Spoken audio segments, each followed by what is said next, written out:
Bienvenue sur Africa 24 dans cette nouvelle édition de l'Africa Tonight. Voici les titres de l'actualité. Le scénario est identique à celui de 2017. Au Libéria, le président George Weah affrontera Joseph Boakai lors du second tour de la présidentielle prévue le 14 novembre prochain. Les deux candidats sont arrivés au coude à coude au premier tour. Fin de la 7e édition du Future Investment Initiative en Arabie Saoudite. Décideurs politiques ou encore investisseurs ont pris part aux réflexions portées sur le nouvel ordre économique mondial. Et puis le coup d'envoi ce jeudi du sommet des 3 bassins à Brazzaville.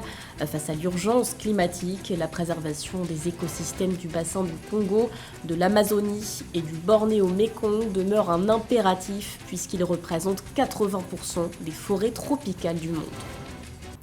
Au Libéria, les citoyens seront de nouveau appelés aux urnes dans le cadre du second tour de la présidentielle. Un scrutin prévu le 14 novembre prochain et qui opposera le président sortant, George Weah, à l'ancien vice-président, Joseph Boakai. Un duel qui s'annonce très serré au vu des résultats définitifs du premier tour. Le chef de l'État a obtenu 43,83% des suffrages contre 43,44% pour son adversaire, Nathalie Mo. Un deuxième tour de l'élection présidentielle va se tenir au Libéria le 14 novembre 2023. La campagne électorale s'est ouverte le 24 octobre 2023. Les résultats du premier tour du scrutin présidentiel ont révélé que le président libérien George Weah, candidat à une réélection pour un second mandat, a remporté 43,83% des voix. Selon les chiffres de la Commission électorale nationale du Libéria, une mince avance le sépare de son rival du parti d'opposition Unity Party, Joseph Boakai, qui a obtenu 43,44% des suffrages. 83B of the Constitution of Liberia requires that for any L'article 83B de la Constitution du Libéria exige que pour qu'une liste présidentielle remporte le premier tour, elle doit obtenir au moins 50% plus 1 des suffrages valablement exprimés. L'article 83B stipule en outre que lorsqu'aucune liste présidentielle n'obtient au moins 50% plus 1, les deux listes présidentielles qui reçoivent le plus grand nombre de voix participent à un second tour des élections. Le second tour des élections est déclaré ouvert aujourd'hui, 24 octobre 2023. Today, 24th October 2023. C'est la deuxième fois que les deux candidats se retrouvent face à face lors d'un second tour de la présidentielle après le scrutin de 2017. Le président George Weah et son principal opposant s'activent pour rassembler le maximum de soutien politique auprès des 16 autres candidats à la présidentielle. Le 25 octobre 2023, le Liberia's People's Party s'est officiellement rallié à Joseph Boakai. L'enjeu est désormais de nouer davantage d'alliances, surtout avec les candidats indépendants. L'un des plus influents, l'homme d'affaires Alexander Cummings du Collaborating Political Parties, tarde à choisir son camp. Même si nous ne faisons pas partie des deux premiers partis ayant obtenu le plus grand nombre de voix, nous sommes en mesure de jouer un rôle clé lors du second tour des élections. C'est pourquoi cette décision de nous allier à l'un ou l'autre des candidats doit être fondée sur une compréhension claire de ce que veut le peuple libérien. Conformément au nouveau calendrier électoral, la période de campagne officielle s'achève le 12 novembre 2023. Vice-président de l'ancienne chef d'État Ellen Johnson Sirleaf, Joseph Boakai défend un programme axé sur l'amélioration des services sociaux, notamment la santé, l'éducation et la protection sociale. Le président George Weah, lui, mise sur la continuité et promet d'accélérer la croissance économique au Libéria en cas de victoire. Dans l'actualité également, la Cour suprême entérine l'élection du président Bola Tinubu au Nigeria. Ce jeudi 26 octobre, la juridiction a confirmé le jugement rendu en septembre dernier par la Cour d'appel d'Abuja. Elle a rejeté les recours déposés par l'opposition qui cherchait à annuler la victoire du chef de l'État au scrutin présidentiel de février 2023. Des recours déposés par Atiku Abubakar du Parti démocratique populaire et Peter Obi du Parti travailliste. Pour rappel, le candidat du Congrès des progressistes était arrivé en tête avec 37% des voix. L'ancien vice-président Atiku Abubakar avait quant à lui récolté 29% des suffrages. Peter Obi était arrivé en troisième position avec 25% des voix. Luanda, capitale de l'Angola, abrite jusqu'au 27 octobre la 147e assemblée de l'Union interparlementaire. 1300 délégués représentant 130 pays y participent. Un rendez-vous centré notamment sur la promotion de la paix et la démocratie, des enjeux cruciaux à l'heure où les conflits se multiplient à l'échelle mondiale. Gladys Momba. L'action parlementaire pour la paix, la justice et des institutions efficaces au DD16, c'est le thème principal de la 147e Assemblée de l'Union interparlementaire à Luanda, en Angola. Ouvert depuis le 23 octobre, ces travaux ont pour but d'offrir une plateforme pour délibérer, échanger des points de vue et galvaniser l'action parlementaire dans ce domaine, à l'heure où les conflits prolifèrent et parfois s'intensifient à l'échelle mondiale, faisant toujours plus de victimes. Il est urgent de faire taire les armes et de laisser agir la diplomatie afin de pouvoir sauver des vies civiles, y compris des enfants, des femmes et des personnes âgées, et d'éviter une catastrophe humanitaire liée à ces conflits.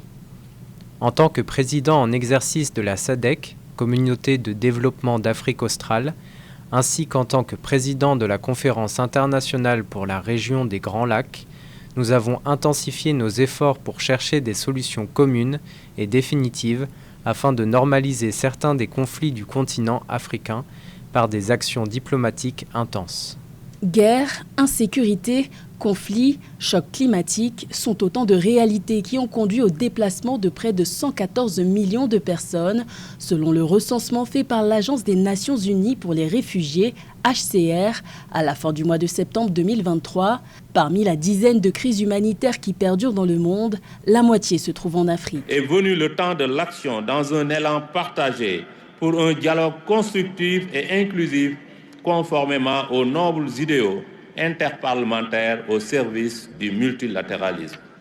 Il s'agit, vous conviendrez avec moi, d'un contexte mondial marqué par des menaces planétaires sans cesse grandissantes, affectant gravement l'atteinte des objectifs du développement durable autour du triptyque paix, justice, gouvernance. Cette rencontre à Luanda sera en outre marquée par l'élection du 31e président de l'Union interparlementaire, ou plutôt de la 31e présidente, puisque pour la première fois dans l'histoire de l'organisation, 4 femmes sont en lice et toutes sont issues du continent africain.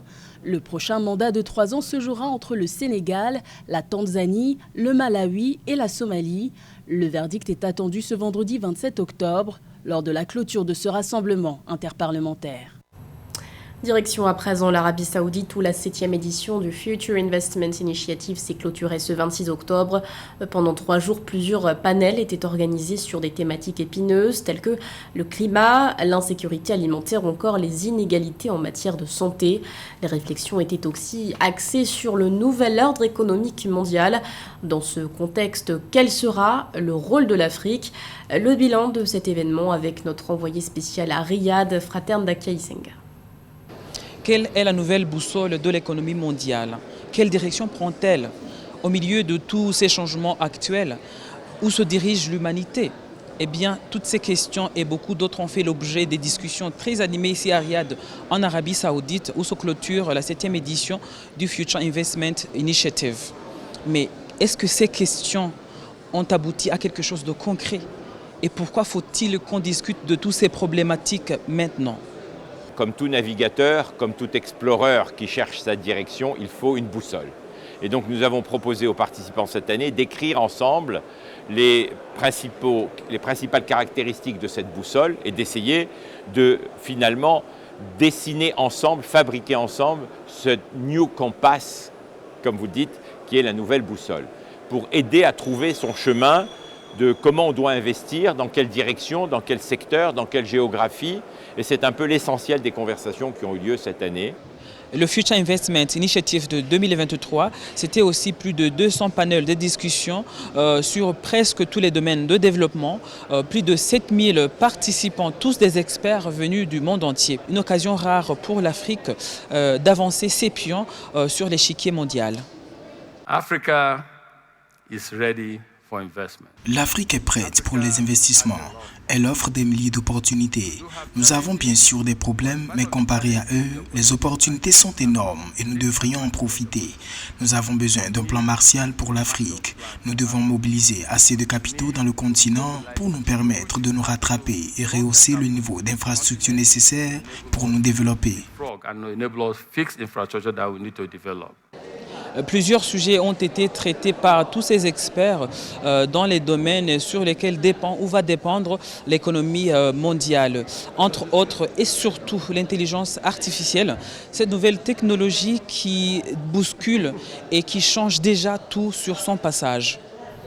Scientifiques, représentants d'organisations internationales, mais aussi chefs d'État y prennent part. Le sommet des 3 grands bassins forestiers s'est ouvert ce jeudi 26 octobre à Brazzaville. Objectif, mettre en œuvre une coalition mondiale, et ce en vue de restaurer 350 millions d'hectares d'écosystèmes terrestres et aquatiques. Reportage de notre envoyé spécial Séverin Ndouke. Il est impératif de trouver des solutions durables à la préservation des 3 bassins, le bassin du Congo, le bassin de l'Amazonie et celui du Bornéo-Mékong en Asie du Sud-Est. Propos de Madame la ministre de l'Environnement et du Développement durable de République du Congo, ici même à Kintélé, à l'ouverture du 2e sommet sur les 3 bassins, le 26 octobre 2023. L'objectif de maintenir à 1,5% le niveau de réchauffement de la planète serait une utopie sans le concours des 3 bassins qui représentent 80% des forêts tropicales mondiales ou encore 3/4 de sa biodiversité. Si vous êtes ici aujourd'hui, c'est comme nous au sein du bassin du Congo, vous avez le sentiment que nous avons une responsabilité en qualité de gardien de la biodiversité mondiale en tant que poumon de la planète et en tant que régulateur de l'équilibre carbone sur Terre. Les travaux de ce sommet visent donc à pérenniser la conjugaison des 3 bassins, mais aussi renforcer une coopération et une gouvernance sud-sud sur les 3 écosystèmes, véritables remparts de l'humanité en matière de régulation du climat mondial et même de la préservation de la biodiversité. La question de la rémunération des services écosystémiques sera également à l'ordre des débats lors de ces travaux. Il nous faut également identifier des thématiques et axes de travail communs qui nourriront les coopérations entre nos bassins demain. De réfléchir à la manière dont nous souhaitons nous organiser et peut-être nous structurer pour faire face à nos obligations de résultats et mieux défendre collectivement nos intérêts et nos combats communs. D'accélérer enfin nos capacités et financements, notamment en trouvant les voies et moyens appropriés pour rémunérer nos services écosystémiques. Malgré l'absence des dirigeants des pays d'Asie du Sud-Est, le sommet ambitionne à aboutir à une déclaration de principe forte visant à pérenniser la conjugaison des 3 bassins. Depuis Kintélé, Séverin Ndouke, envoyé spécial d'Africa 24 au Congo. L'actualité, c'est aussi l'arrestation du président de la Fédération tunisienne de football. Wadi Jari a été arrêté pour soupçon de corruption financière. Une information donnée ce jeudi par Chokri Hamda, porte-parole du ministère de la Jeunesse et des Sports. La même source précise que cette interpellation découle d'une plainte judiciaire déposée par le ministère. Une plainte relative à un contrat scellé entre la fédération et un ancien directeur technique de la FTF. Chokri Hamda explique que la nomination d'un directeur technique se fait par décret et non par contrat. Il ajoute par ailleurs que la fédération n'a pas respecté la loi tunisienne. À l'actualité sportive, à présent avec le lancement au Burundi du programme Football for Schools de la FIFA. Pour l'occasion, une cérémonie était organisée au stade Urunani de Buganda en présence de Gianni Infantino, le patron de la FIFA. La Fédération internationale de football association qui, avec ce programme, entend contribuer à l'éducation et l'autonomisation de près de 700 millions d'enfants. Les détails avec José Douglas.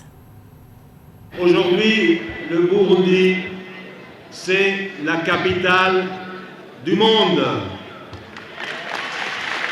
Le Burundi est devenu le 100e pays à mettre en œuvre le programme Football for Schools de la FIFA lors d'une cérémonie tenue dans une ambiance festive à l'Urunani Stadium de Buganda à Chibitoke, près de la capitale Bujumbura. En présence du président de la FIFA, Gianni Infantino, du ministre burundais des Affaires de la Communauté d'Afrique de l'Est, de la Jeunesse, des Sports et de la Culture, Gervais Abayeo, ainsi que le président de la Fédération burundaise de football, Alexandre Mienge.